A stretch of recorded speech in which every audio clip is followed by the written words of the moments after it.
comes a point where life stops giving you second chances and starts testing whether you're ready to live without one. The pain you feel, it isn't random. It's a summons, a silent call to rise from your own ashes without applause, without rescue, without softness. The world doesn't care how much you've suffered. It only kneels before those who turn suffering into strength. This isn't about healing anymore. It's about harnessing. You're not meant to be coddled. You're meant to be carved, because the man who learns to sit with pain, not flinch from it, not numb it, becomes something most people never will. Untouchable, unshakable, inevitable. Watch till the end, hit subscribe, and remember, the real change begins now. There's a silence that comes before life breaks you. It's not loud. It doesn't announce itself with screams. It arrives like a shadow, slow, creeping, familiar. One day you're walking through life half asleep. The next, you're on your knees wondering how the hell everything got so heavy. You start to feel the heat, not on your skin, in your chest. Disappointment, rejection, doubt. People turn. Promises break.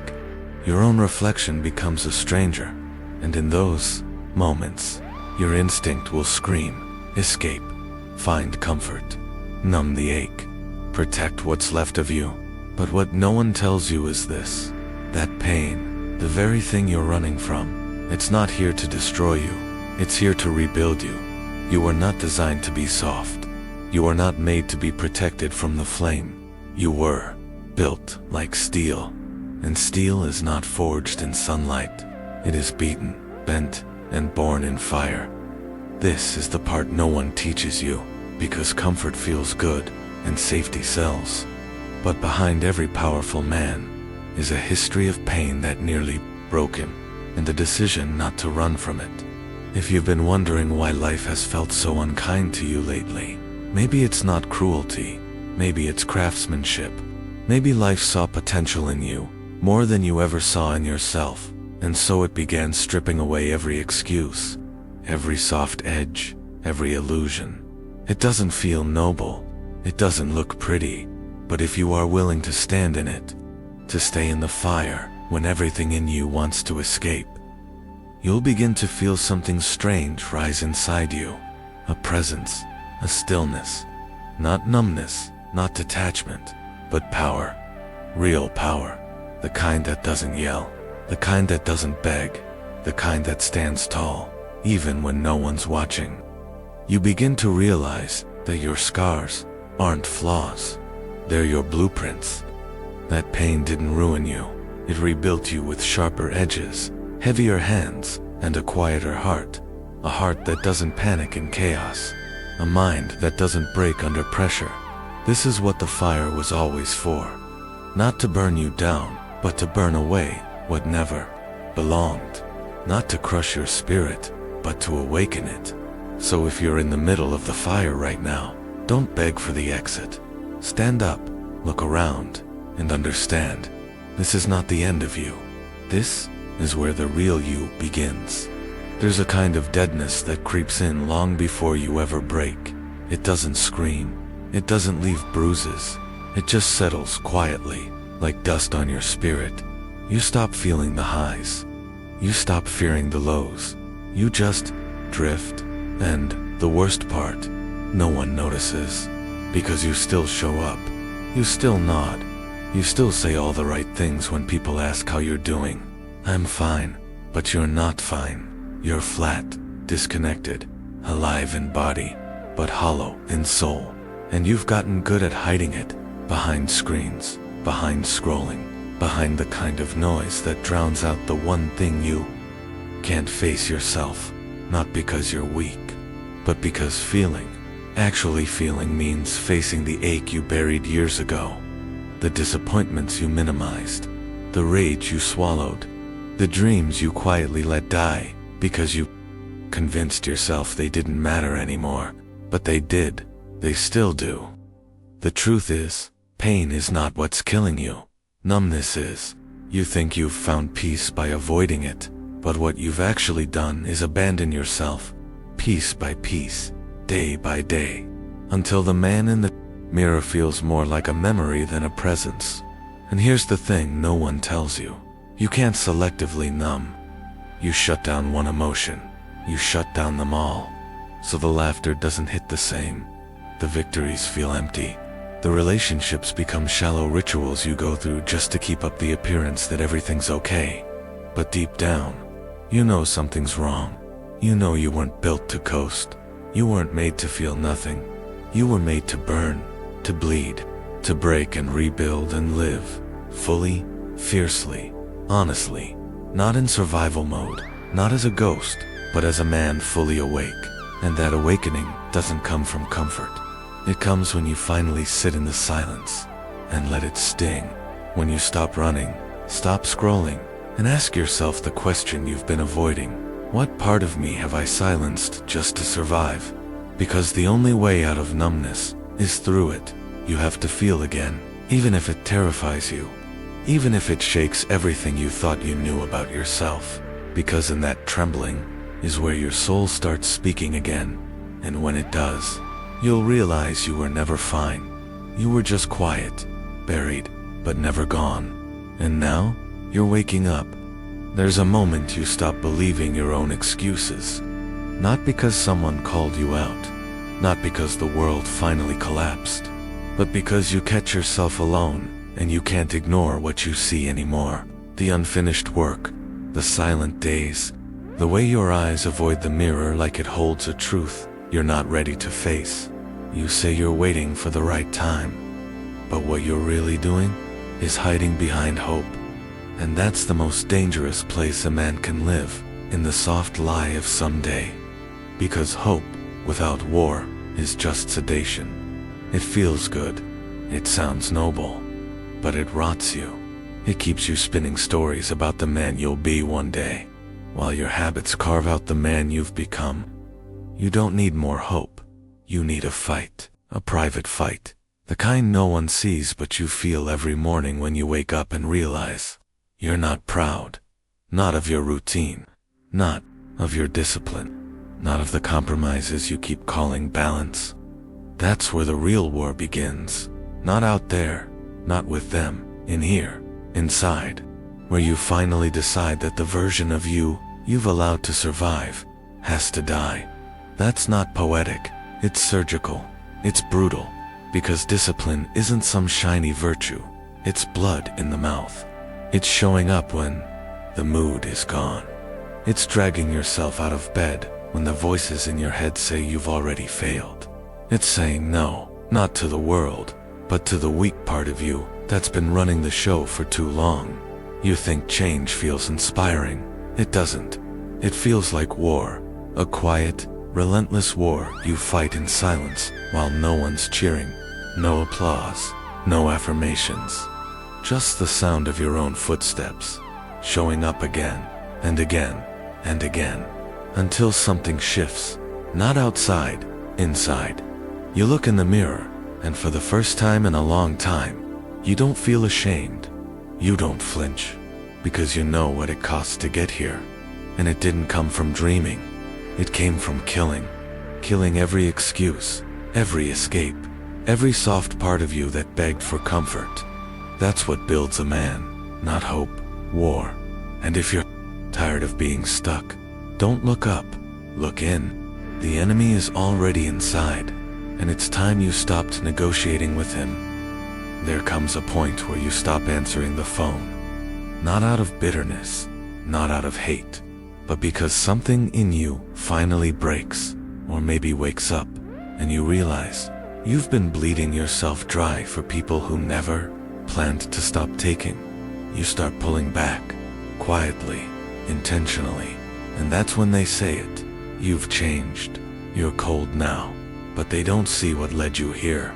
They don't see the nights you swallowed your truth to keep, the peace, the fake laughs, the polite nods, the constant internal battles just to maintain what looked normal.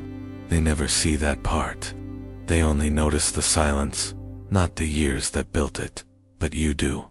You remember every time you gave more than you had, every time you tolerated disrespect in the name of love, in the name of loyalty, in the name of being the bigger person.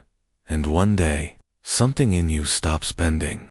Not because you stopped caring, but because you started choosing what's worth caring about. That's the cold they talk about. But here's the truth they'll never admit. Cold isn't a curse. It's control. It's finally understanding that your energy is a currency, and you've been handing it out like it had no cost. You start calculating differently. You don't explain yourself to people who only listen to respond.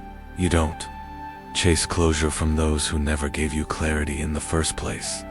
You begin to move like a man who has nothing to prove. Not angry, not arrogant, just awake. And with that awakening comes a silence that's not empty, it's clean. A detachment that's not cruel, it's calculated. You start creating space between you and the chaos. Not to escape life, but to build one that doesn't require performance, approval, or apology.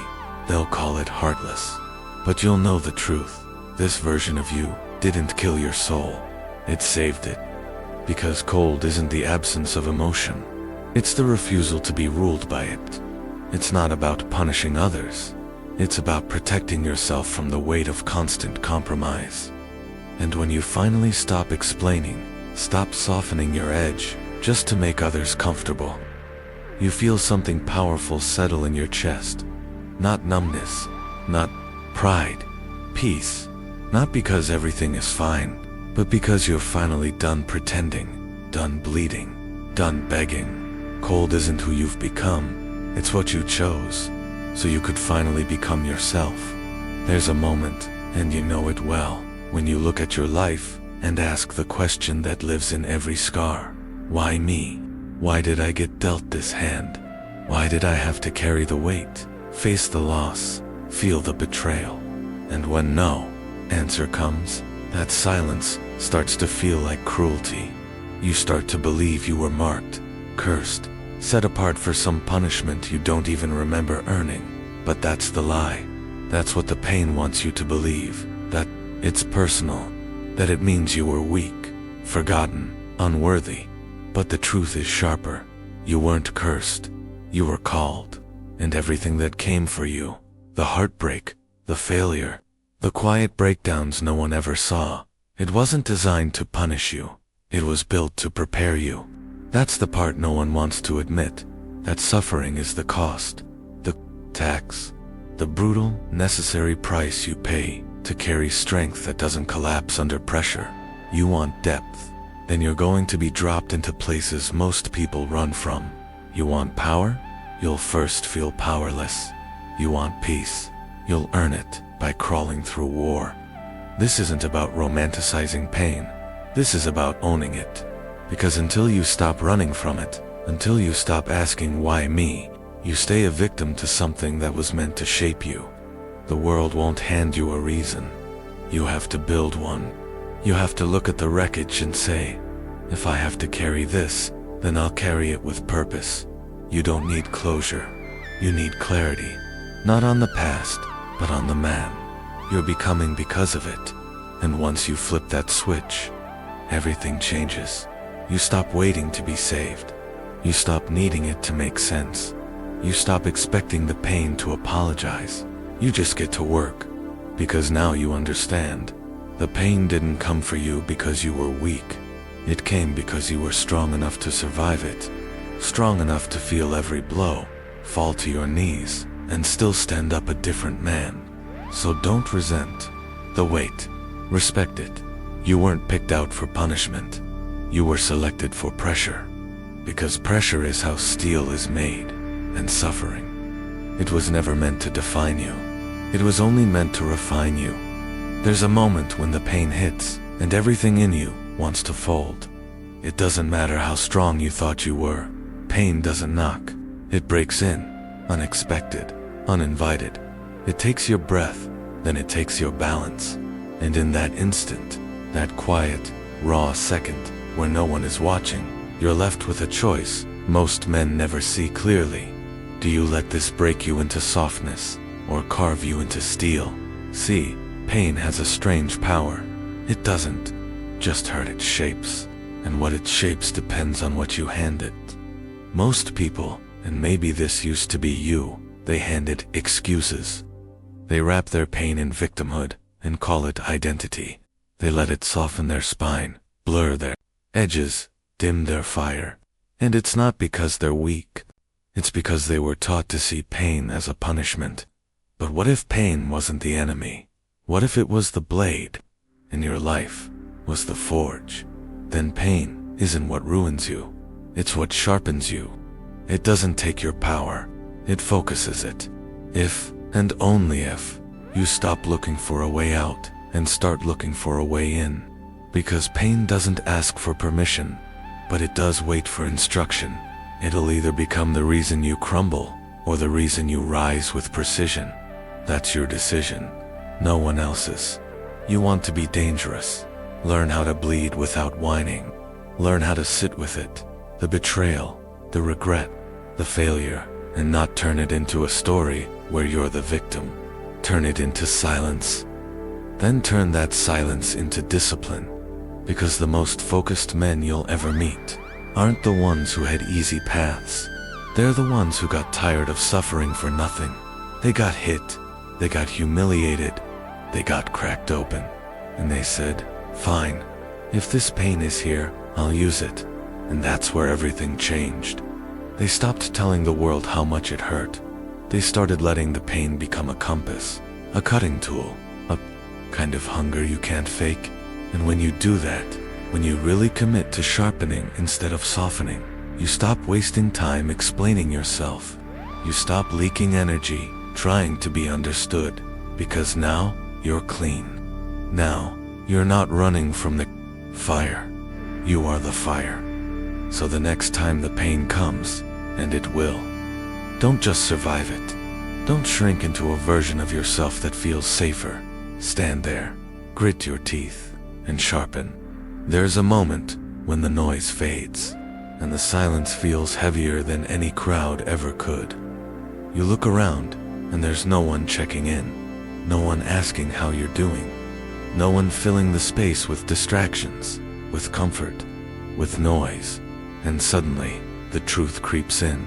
You're alone. Not physically, spiritually. And if you're like most people, that truth hits like a punishment. You start to think something's wrong with you, that maybe you're broken, that maybe no one cares. Because somewhere along the way, you were taught that silence means exile, that being alone means being forgotten. But it doesn't. That's a lie, a loud one. And it's cost more men their power than failure ever could. Because solitude, it's not isolation, it's sovereignty. The men who fear being alone are ruled by the world. They chase validation, like oxygen. They need constant affirmation to feel like they matter. They move based on noise, not direction, and then wonder why they always feel lost. But the man who learns to sit fully, fiercely, with himself, he becomes something else entirely. Because when the world goes quiet, you finally get loud. Your truth, your darkness, your guilt, your unspoken dreams and unresolved shame, they all rise in that silence like ghosts you've buried with distraction. And here's the thing, most people run. They turn on a screen, they call someone, they numb. But if you stay, if you sit in it, feel all of it without trying to fix it, explain it, escape it, that's where the shift begins. You start to realize you're not broken, you're just unmet by yourself. Solitude is where you meet the version of you that's been drowned out by noise, the version that doesn't need applause to know his value, the one who doesn't beg the world to tell him who he is, because he already knows. That's what real sovereignty is, not ruling others, ruling yourself. Knowing what to do without needing consensus. Feeling pain without turning it into a performance. Being still and unshaken. So if you're in that place now, the quiet, the alone, the no one texting back kind of silence, good. Don't rush out of it. Don't fill it. Because this isn't exile. This is elevation. This is where the real you begins to rise. Not louder, but deeper. And when you come out of that place, and you will, you won't need noise anymore. Because now, you walk like a man who's already heard everything he needed to hear from within. There's a point where the waiting becomes unbearable. You've tried to be patient. You've dropped enough hints. You've sent out enough signals in your voice, in your silence, in your broken body language, and still, nothing. No cavalry, no savior, no one reaching down to pull you out. You stare into that silence long enough, and something inside you starts to crack. Not all at once, slowly, like a rope snapping fiber by fiber. You feel it. No one is coming. Not the woman you hoped would understand you. Not the friends who say they're there if you need anything. Not even the higher power you kept whispering to when the lights were off and your hands were shaking. It's one of the darkest realizations you'll ever have. And if you're not careful, it'll break you. It'll convince you that since no one's coming, you must not matter. But that's the lie. The real truth is this. No one is coming, and that is your advantage. Because now, you stop waiting. You stop handing out pieces of your power hoping someone else will carry the weight you were born to lift. You stop assuming someone out there has the answer you've been avoiding inside yourself. You've been conditioned to think rescue is noble. That one day, if you're just good enough, loyal enough, patient enough, someone will step in and make it all make sense. But what if they never do? What if you are the one who was always supposed to rise? Not with applause, not with permission, but alone, quietly, with trembling hands and a locked jaw. Because that's where men are forged, not in comfort, not in company, but in responsibility. The moment you stop saying, "Why hasn't anyone helped me?" and start saying, "This is mine to fix," that's the moment helplessness dies. That's when you stop being the victim of your story and start becoming the author. No one's coming to validate your pain. No one's coming to undo your past. No one's coming to carry your future. And yet, in that bleakness, something strange happens. You feel your spine start to straighten, your eyes sharpen. You start speaking less, but meaning more. You don't rise with hope. You rise with intention. That's what makes you dangerous. Not because you were saved, but because you stopped needing to be. And from that moment forward, every step you take is yours. Not owed, not given, earned. You didn't get rescued. You got reborn. There's a point where pain stops screaming and starts whispering. At first, it all feels loud. The heartbreak, the betrayal, the regret. It punches you in the gut, keeps you awake at night, fills your chest with a kind of pressure. No, words can ease. You think you're breaking, but what's really happening is this. You're being initiated. This world doesn't hand you power because you want it. It tests you, cuts you, leaves you bleeding in silence to see what you'll do next. And most people, they panic, they beg, they lash out, they chase what hurt them. But not you. You sat in it. You let the silence stretch. You didn't rush to fix it, to explain it, to numb it. Because somewhere in that stillness, you felt it, the code. Not something you read in a book, not something passed down in words. It's written in scars, etched into your backbone after nights no one saw. Moments when you wanted to scream, but didn't. When you wanted to run, but stayed. When you wanted to break, and instead, you decided. The code is simple. You stop reacting. You start observing. You stop chasing. You start moving differently. You don't try to be cold. You become calm. Not because you're numb, but because you've been through the fire. And now you know what burns is usually not worth touching. This isn't about being heartless. It's about protecting the heart that no one else ever protected. You stop explaining yourself. You stop asking for permission. And you start crafting yourself. Silently, relentlessly. Like a sculptor with shaking hands and bloody knuckles, who refuses to stop until the figure standing in the mirror matches the man he knows he was meant to be. That's what separates the masters from the masses. Not fame, not money, not words, but the inner temperature, the calm cold that says, I don't need you to understand, I understand myself. So when they betray you, you nod. When life hits, you absorb. When love walks away, you stay standing. Because you're not built to beg, you're built to become. And the men who walk that path, they don't need applause. They don't need to be seen. They just walk into the storm, eyes forward, while the rest keep screaming at the sky. They don't speak the code, they live it.